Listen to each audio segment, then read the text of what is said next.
welcome the Lord's chosen. When a group turns against you, it's rarely because you're wrong. It's because you're no longer controllable. That single truth explains more betrayals, quiet attacks, and coordinated jealousy than most people will admit. Because envy doesn't announce itself with honesty. It organizes, it whispers, it forms committees behind smiles. And the moment you become difficult to predict, difficult to replace, or difficult to pressure, something interesting happens.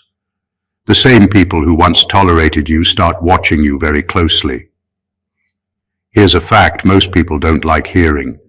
Studies in organizational psychology show that groups driven by shared resentment are far more likely to self-destruct than groups driven by shared purpose. Not because they lack intelligence, but because resentment requires constant emotional maintenance. Someone has to keep the anger alive. Someone has to keep the story straight. And someone always slips. That's not karma, that's math. What makes this situation even more ironic, and slightly funny if you're paying attention, is that jealous groups almost always believe they're the smartest people in the room. They confuse volume with strategy and numbers with power. It's like watching 5 people argue over who's steering the car while no one notices it's out of fuel. Loud confidence, zero direction. This is where your story quietly diverges from theirs. While they were busy monitoring you, analyzing you, and emotionally budgeting for your failure, you were doing something far less dramatic and far more dangerous to them. You were thinking, adjusting, learning patterns, removing yourself from predictable reactions, not out of fear, not out of bitterness, but out of clarity. And that's the part no one warns them about. When someone outgrows the role assigned to them, the group doesn't know how to respond. The playbook stops working. The pressure tactics fail. The narratives start contradicting each other. What began as a coordinated effort turns into internal suspicion and quiet blame. So this isn't a story about revenge or domination. It's about what happens when intelligence meets patience, when awareness meets restraint, and when a jealous group realizes, a little too late, that the person they targeted stopped playing the same game long ago. Stay with me. Because what unfolds next isn't loud, dramatic, or cinematic. It's far more unsettling than that. Number 1. You stopped playing the role they assigned to you. At some point you realized something uncomfortable but freeing. The problem was never you as a person. It was the version of you they had already written in their heads. The dependable one. The easy one. The one who reacts, explains, softens things, and absorbs pressure so others don't have to. That role made their lives predictable and their power feel stable. And without making an announcement or a scene, you stopped performing it. That single shift did more damage to their plans than any argument ever could. People who rely on control don't actually study who you are. They study how you behave under pressure. Once you changed that pattern, they lost their leverage. You weren't louder, you weren't colder, you were just no longer available for manipulation. And that confused them. What unsettled them most wasn't resistance, but absence. You didn't rush to correct assumptions. You didn't scramble to defend your intentions. You didn't jump when expectations were silently placed on you. You let awkward pauses exist. You let people sit with their own projections. That's when things started breaking behind the scenes. A jealous group needs consistency from its target. They need you to stay small in familiar ways so their story keeps working. When you stepped out of character, they had to rewrite the script in real time, and that exposed how flimsy it always was. Some tried to provoke you back into the old version. Others grew irritated without knowing why. A few panicked, because without your predictable responses, they couldn't coordinate anymore. This wasn't about becoming distant or detached. It was about becoming intentional. You decided who had access to you, who deserved explanations, and who didn't. That decision alone shifted the balance. You weren't defying them. You were redefining yourself. And here's the quiet truth. Most people aren't prepared for that. They don't know how to deal with someone who no longer plays along but also doesn't fight. Someone who simply outgrows the role and keeps moving. That's when targeting turns into confusion.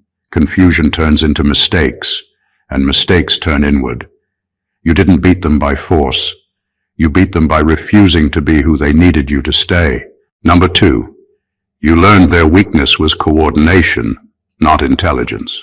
Most people assume that groups targeting someone do so because they're smarter, better prepared, or somehow more capable. That's a trap. The real vulnerability of a jealous group is not their brains. It's their need to work together and their obsession with agreement. They survive on coordination, the unspoken choreography of who says what, who supports whom, who gossips first. Without that, their whole operation collapses. You saw it early. While they were busy checking in with each other, making sure their stories aligned and their resentment stayed consistent, you didn't need approval from anyone. You didn't need a committee to move forward. Every move you made was independent, precise and unnoticeable until it was too late. They were slow, tied down by their own need to be synchronized, while you were agile, free and untouchable. The irony is brutal. People targeting you often believe their collective power comes from intelligence. In reality, it's a fragile scaffolding built on timing, shared assumptions and emotional consistency. When one person wavers, the entire structure shakes. When one slips, the narrative falls apart. You didn't have to dismantle them. You just refused to be part of their rhythm. Their weakness revealed itself in how loudly they had to coordinate, how often they needed validation from each other, and how desperate they became to keep their plan intact. This realization changes everything. It's no longer about outsmarting them in the traditional sense. It's about exploiting the simple fact that they cannot operate alone. A jealous group relies on others' participation, on the illusion of unanimity, and on everyone buying into the same story. You didn't argue, you didn't expose, you simply moved outside of the group's equation.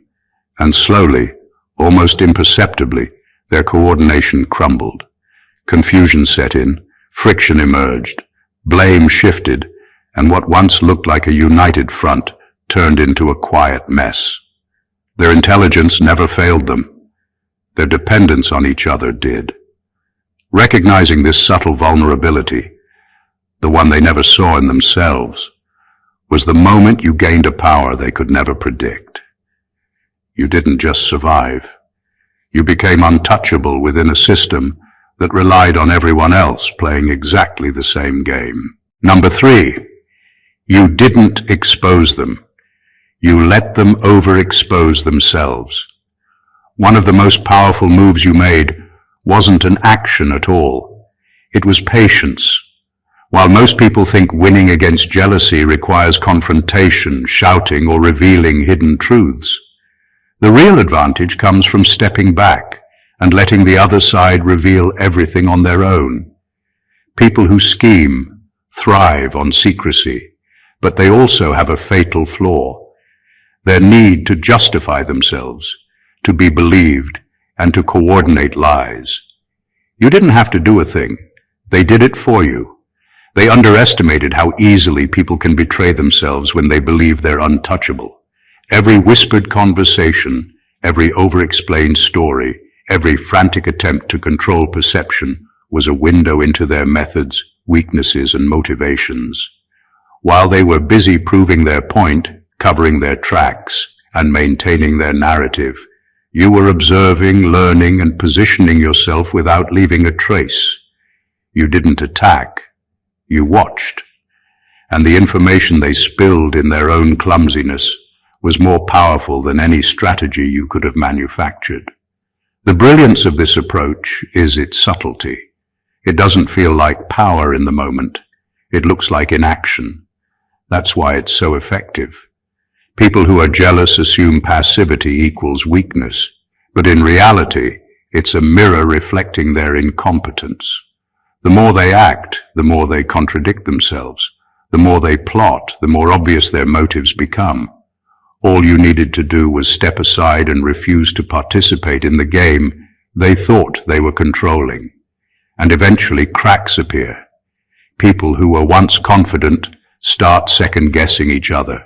Rumors conflict. Lies unravel. Frustration replaces strategy. By the time they realize their cohesion is gone, it's too late. Their overexposure didn't just reveal their intentions, it revealed their inability to sustain them. You didn't have to be loud, confrontational, or dramatic. You let the natural consequences of their behavior do the work for you. And in that quiet, deliberate restraint, you gained clarity, control, and an unshakable advantage. They showed who they were. You just watched and waited. The difference between their collapse and your freedom was the patience to do nothing while they revealed everything. Number 4, you realized envy doesn't want your failure. It wants your place. Most people misunderstand jealousy. They think that when someone resents them, it's because of hatred or a desire to see them fail. That's a superficial reading. The deeper truth is far more revealing. Envy doesn't care if you stumble. It cares about ownership. It wants your position, your recognition, your influence, your life, as if it were theirs. Once you see this clearly, the game changes. You stop reacting defensively and start seeing patterns, motives, and vulnerabilities that were invisible before. The jealous group isn't just attacking you for what you did. They're trying to replace you without earning it.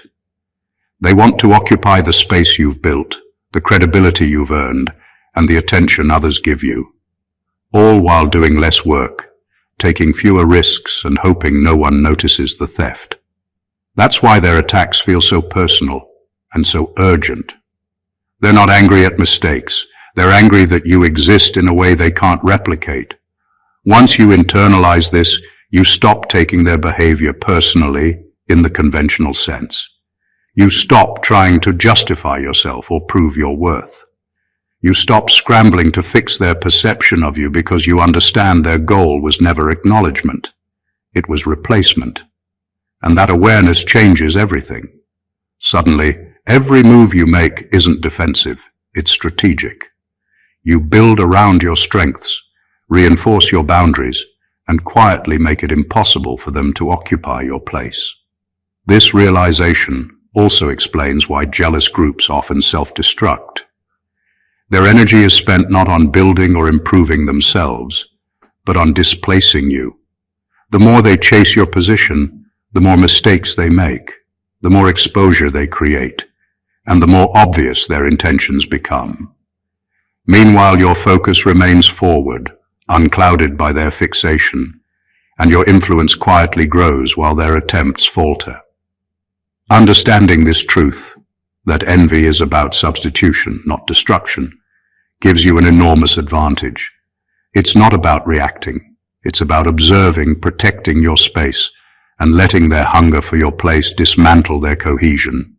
The moment you stopped competing on their terms, you shifted from target to untouchable. You didn't just survive jealousy, you outmaneuvered it without ever raising a hand. Number 5, you stopped explaining yourself, not out of silence, but out of strategy. One of the most underestimated powers in dealing with jealousy is restraint. When people are targeting you, the first instinct is to justify, clarify, and defend. But you realize that every explanation is a potential weapon for them. Words meant to clarify can be twisted, context can be distorted, and intentions can be reframed into accusations. So instead of responding to every slight rumor or provocation, you made a deliberate choice. Only speak when it truly matters, and when you do, make it count. Everything else was left untouched. This approach is counterintuitive for most because it looks like doing nothing. To them, silence might seem like weakness. They think that if you're not arguing, you're losing. But that's exactly the illusion you want them to believe. By stepping out of their expected cycle of reaction, you stopped giving them leverage. They couldn't predict your next move, and without predictability, their plans began to crumble. The brilliance of strategic silence lies in its patience. You weren't avoiding conflict because you were afraid, and you weren't indifferent. You were deliberate. Every withheld response was a calculated decision to deny them ammunition, to force them into exposure, and to keep your position unassailable. While they were busy constructing narratives around your supposed weakness, you were observing, analyzing, and positioning yourself with clarity they could never anticipate. Over time, this restraint becomes a mirror. The more they push, the more obvious their insecurities, contradictions, and desperation become. They over-explain, they overreach, they contradict themselves, and every unnecessary move they make is a self-inflicted wound that you didn't need to create. By refusing to over-explain, you also reclaimed your energy. Jealous groups feed off emotional reactions.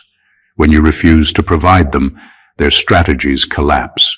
They realize too late that influence isn't about volume or aggression. It's about precision. Your strategic restraint transformed what looked like silence into a form of control. They could neither predict nor counter. You didn't just survive their attacks. You outmaneuvered them quietly, efficiently, and with a patience that made their own efforts irrelevant. Number 6, you understood that groups collapse when incentives change. The most overlooked truth about jealous groups is that their cohesion isn't rooted in loyalty or shared morals. It's rooted in mutual benefit. They stay united because it serves each person's interest in the short term. But the moment those incentives shift, even slightly, cracks appear. People stop cooperating, arguments start surfacing, and alliances begin to fracture. You didn't break them with confrontation or exposure. You simply observed and let reality do the work. Every group thrives on a balance of gain and risk. In a jealous circle, the gain is often the sense of superiority, validation, or perceived control over you. The risk is exposure, mistakes, or social fallout. By refusing to feed into their narrative, by acting independently, and by being strategically unassailable, you subtly altered the equation. Suddenly, the risks outweighed the rewards. Their carefully maintained alliance started wobbling. One person hesitated. Another began questioning motives. Small doubts grew into hesitation, and hesitation is fatal in any group built on resentment.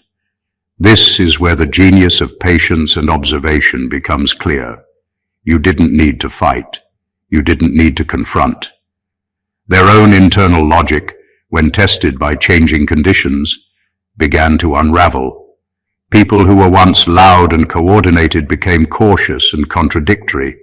Their unity depended on shared resentment, and once one person saw diminishing value, the chain reaction began. Coordination faltered, blame shifted, and control slipped through their fingers like sand. Understanding this principle gave you an invisible advantage. You weren't just untouchable, you became a catalyst for their collapse without touching a single person. Every attempt they made to regain leverage only highlighted their fragility. What looked like strength was nothing more than a temporary alignment, held together by shallow incentives. By seeing through the illusion, you navigated beyond conflict entirely. You didn't destroy them. You let reality recalibrate itself while you stayed firmly grounded. Their downfall wasn't dramatic or noisy. It was inevitable, because the system they relied on couldn't survive without the incentives that only you controlled indirectly. Your awareness turned their own mechanics against them, quietly but irreversibly. Number 7. You refused to emotionally sponsor their insecurity.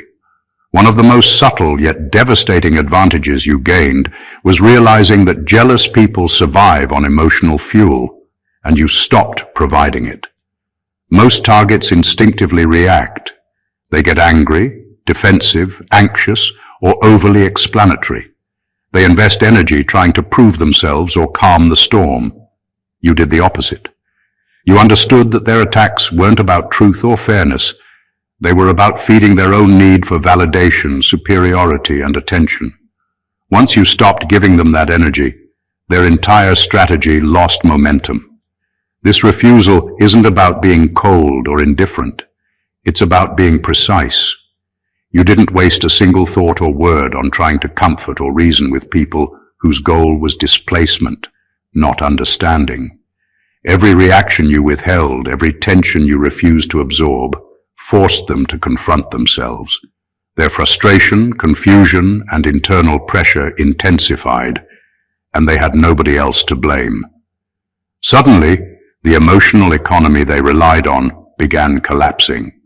The more you disengaged emotionally, the louder their instability became. People targeting you expect resistance, justification, or fear. They count on it. That's the predictable part they rely on. When you refused to participate in their emotional ecosystem, they overcompensated. They overexplained, overreacted, and overreached. Every attempt to provoke a response exposed their desperation and insecurity rather than yours. This also gave you clarity and control. Energy spent managing someone else's jealousy is energy wasted. By refusing to sponsor their insecurity, you preserved focus for your own growth, strategy, and positioning. You weren't just neutral, you were untouchable in the sense that their attacks no longer mattered beyond the surface. Their frustration became a mirror reflecting their own weaknesses, while your stability became the silent engine driving your advantage. In the end, jealousy cannot thrive without willing participants, and you removed yourself from the equation. You didn't fight fire with fire. You simply withheld the oxygen they needed to burn. By doing so, you became untouchable, not because you were stronger, but because you refused to play the game they depended on. Their insecurity fed itself, and you quietly walked away, leaving them exposed, frantic, and impotent. Number 8, you played the long game while they chased short-term dominance. Most jealous groups operate on urgency. They want immediate results, to humiliate, to dominate, to make themselves feel superior in the moment. Their attacks are loud, reactionary, and desperate. They confuse speed with strength, volume with power. You, however, understood that real influence and security aren't about winning the moment. They're about shaping the conditions that ensure consistent advantage over time. While they were scrambling for quick wins, you were positioning yourself for lasting dominance. The beauty of the long game is that it's invisible. You didn't need to react to every rumor, every slight, or every attempt to provoke you. You didn't need to match their energy or prove anything to anyone. Instead, you focused on strategy that compounded silently, building credibility, strengthening alliances that mattered, protecting your boundaries, and learning patterns that would serve you later. By the time they noticed the shift, the momentum had already moved firmly in your favor. Chasing immediate results forces people to make mistakes. Jealous groups are no exception. Their urgency leads to overexposure, miscommunication, and contradictions. Every short-sighted action becomes a piece of evidence against them. They believe their aggression is a display of control, but from a distance, it's chaos disguised as coordination. You recognize this and let it unfold naturally, never intervening unnecessarily, letting their impatience become their weakness. Playing the long game also changes your psychology. While they burned energy on anger, envy, and projection, you invested energy in clarity, self-discipline, and foresight. Their wins were temporary and shallow. Your gains were structural and enduring. They couldn't match your patience because they were trapped in the illusion of instant gratification and visible dominance. Eventually, the difference becomes undeniable. Their short-term victories look loud but fleeting, while your steady, silent progress leaves them scrambling and confused. By the time they realize the real balance of power has shifted, it's too late. They can't catch up because you weren't racing, you were building. And that's why long-term strategy always beats short-term aggression, leaving you untouchable while they burn themselves out chasing illusions. Number 9. You didn't underestimate them, you overestimated consequences. One of the most overlooked advantages you had was taking every potential move seriously, not because you feared it, but because you respected its possible impact. People targeting you often assume you will underestimate them, thinking that carelessness is the natural outcome of confidence. They bank on shortcuts, misjudgments, and casual reactions. You, however, flipped that script. You didn't just anticipate their actions. You considered their fallout, the ripple effects, and the consequences that even they might not foresee. That level of foresight put you several steps ahead. Overestimating consequences isn't about paranoia. It's about responsibility, understanding that even small actions can escalate, even minor attacks can leave traces, and even subtle manipulations can spiral into chaos. By treating every move with weight, you force them to operate in a more constrained, cautious way, while you maintained freedom through clarity. Their overconfidence met your calculated patience, and the imbalance became apparent. This approach also revealed their mistakes faster. When you assume that every action has consequences, you notice inconsistencies, gaps in logic, and overextensions immediately. What they thought were clever maneuvers became glaring errors under your scrutiny. Every time they tried to outmaneuver you, they were unknowingly playing a game with a referee who already knew the final score. Overestimation also gave you leverage. While they rushed, reckless and impatient, you moved deliberately, prepared for all eventualities. You didn't react to them emotionally, and you didn't create openings through negligence. Their miscalculations accumulated, while your foresight turned potential threats into predictable patterns. In essence, their aggression became a map showing exactly where their vulnerabilities lay. By overestimating consequences, you transformed caution into a silent form of power. You weren't just avoiding traps. You were converting their energy into intelligence. Their frustration, missteps, and desperation became tools for you, and every move they made tightened the net around themselves. In the end, while they thought they were testing you, it was you who was quietly testing them and passing every trial with precision. Number 10. You stopped trying to be understood by people invested in misunderstanding you. One of the most liberating shifts you made wasn't strategic in the conventional sense. It was psychological. You realized that some people don't want truth, clarity, or understanding. They want narratives that serve their insecurities, agendas, or jealousy. Once you accepted this, you stopped wasting energy trying to justify yourself to those who would twist every word, action, or silence to fit their story. That single decision changed the balance entirely. People who are invested in misunderstanding you are predictable in one key way. They will never see you accurately. No matter how carefully you explain, how patiently you respond, or how clearly you outline your intentions, their filter of resentment distorts reality. Every effort to communicate becomes ammunition for them, not insight for you. By trying to be understood, you were giving them fuel to control perception, to validate their narrative, and to maintain power over your life. Recognizing that, you withdrew the energy entirely. This is where your power quietly escalated. Once you stopped catering to their need to misinterpret, they were forced to operate without your compliance. Their assumptions had no reinforcement. Their projections met a wall. That absence of engagement created dissonance in the group, confusion in coordination, and cracks in confidence. They couldn't predict you, manipulate you, or rely on your reactions. Your independence became destabilizing to them. Another layer of advantage is that withdrawing the need to be understood sharpens focus. You no longer measured success by their perception of you, but by your own alignment and forward movement. Energy spent defending yourself, convincing the doubters, or correcting the record was redirected into strengthening your position, expanding influence, and solidifying clarity.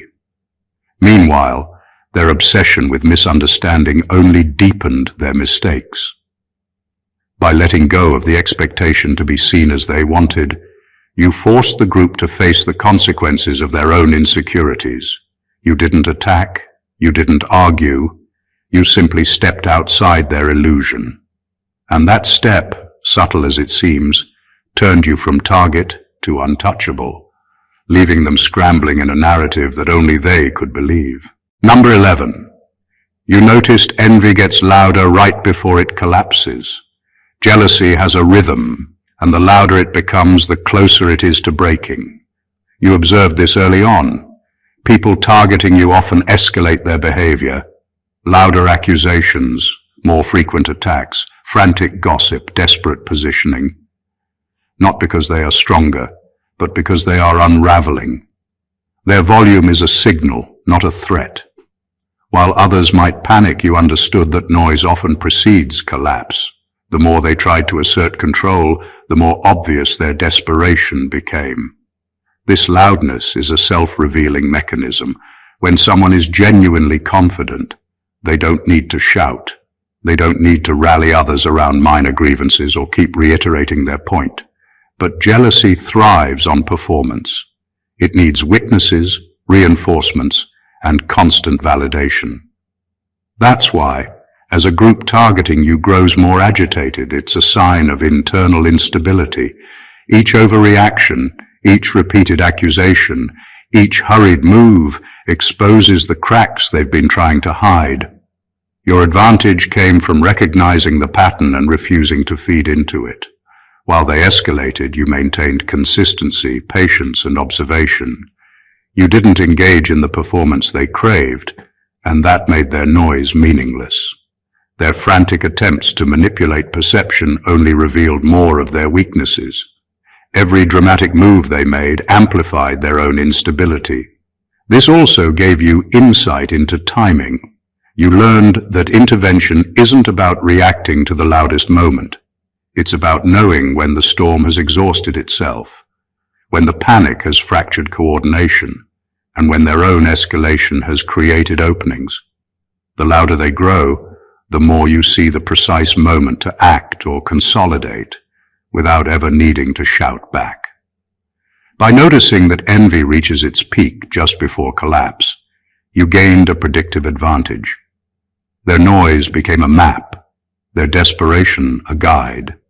You didn't need to force their downfall. Their escalating behavior engineered it for you. In remaining calm, strategic, and untouchable amidst the chaos, you let their loudness expose them fully, turning their attempts at dominance into a quiet, inevitable unraveling. Number 12.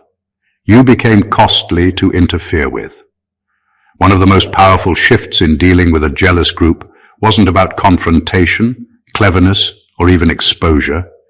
It was about becoming inconvenient, strategically, quietly, and irreversibly. People who target others rely on ease. They want to expend minimal effort for maximum control, expecting predictable reactions and manageable opposition. The moment you changed that dynamic, you became a problem they couldn't ignore, but also couldn't handle without risk. You didn't have to attack. You just raised the stakes for anyone trying to interfere. Being costly doesn't mean intimidating or aggressive. It means making interference require energy, calculation, and risk. Every attempt to manipulate, provoke, or control you demanded precision, timing, and effort, all things they weren't prepared to commit. They had assumed you were a passive target, a puzzle that could be solved with noise and coordination. Instead, you turned into a moving target with invisible boundaries, unpredictable patterns, and unshakable stability. Their usual shortcuts failed, their assumptions crumbled, and suddenly, every action against you carried potential consequences for them. This strategy also shifted perception. When someone becomes costly to deal with, others notice. Allies begin to recognize competence and foresight. Enemies begin to hesitate. What they once dismissed as manageable suddenly feels like liability. The group targeting you cannot sustain aggression against someone whose every move is calculated and whose presence demands attention. Their energy now works against them. Their attempts to regain leverage create more mistakes, contradictions, and exposure. And the brilliance of this approach is subtlety. You weren't loud, and you didn't need to claim power. The cost was inherent in your clarity, restraint, and positioning. It wasn't about them fearing you. It was about them realizing that engaging with you required more effort than it was worth. That shift alone dismantled control quietly but completely. By becoming costly, you didn't just protect yourself. You made it inconvenient, risky, and self-defeating for anyone to continue targeting you. Their own designs began to collapse under the weight of your deliberate inaccessibility. Number 13. You didn't celebrate their downfall. You were already elsewhere. One of the quietest yet most powerful advantages you gained was detachment. When the cracks appeared, when their schemes began to fail, and when the chaos they created finally turned against them, you weren't standing there applauding. You weren't waiting for acknowledgement or savoring their mistakes. You had already moved beyond the battlefield they thought they controlled. This isn't indifference, it's strategic transcendence. While they were still consumed by their own plotting and resentment, you were building, growing, and positioning yourself far beyond their reach. Most people believe victory is measured by witnessing the other side's collapse, by seeing them stumble and finally paying the price. That's the narrative jealousy wants you to buy into. It thrives on reaction, on drama, on validation through visible defeat. You understood that the real win doesn't need a stage. It doesn't need applause or commentary. The win is the freedom to continue your path, untouched and unshaken, while they scramble in the aftermath of their own errors. By already being elsewhere, you removed yourself from their power entirely.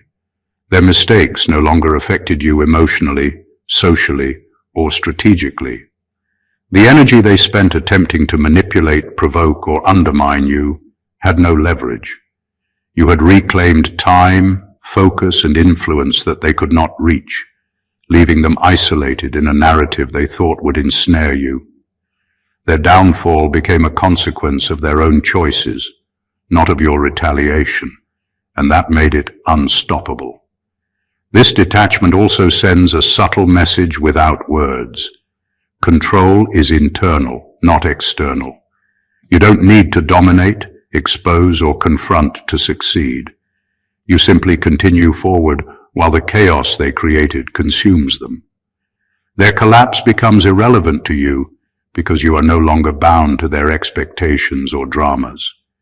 In essence, your greatest triumph was not in their defeat, but in your refusal to let their actions dictate your life. You had already moved to a place where their influence couldn't reach, where their schemes couldn't bind you, and where your focus remained entirely on growth, clarity, and freedom.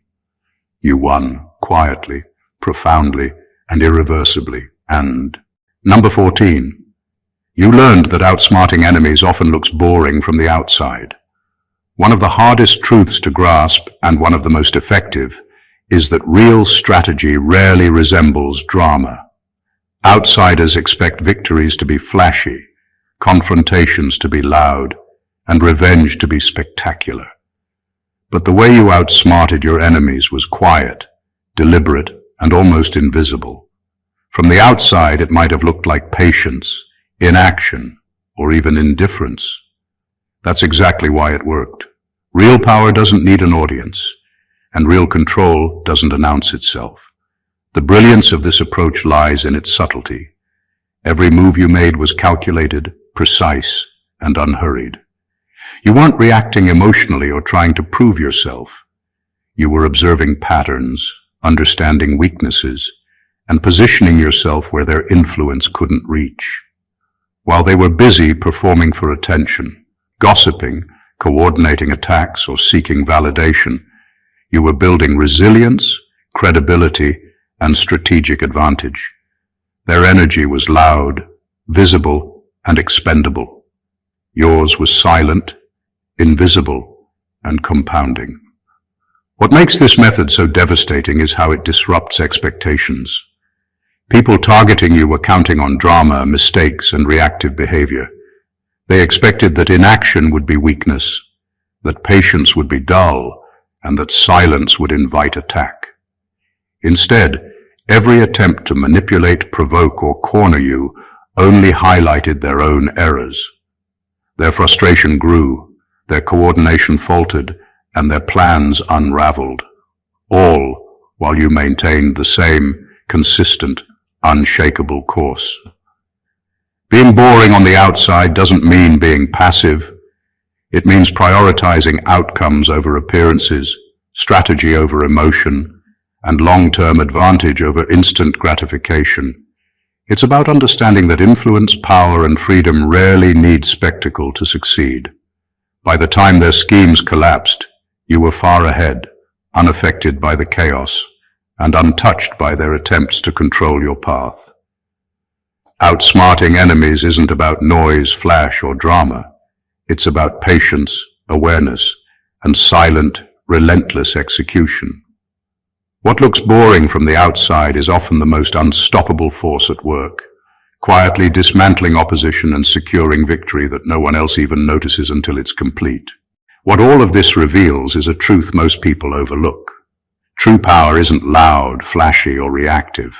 It's quiet, calculated, and invisible to those too consumed by their own agendas to see it.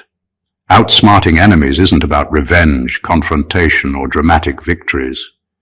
It's about understanding patterns, preserving your energy, positioning yourself strategically, and refusing to feed the chaos that others thrive on.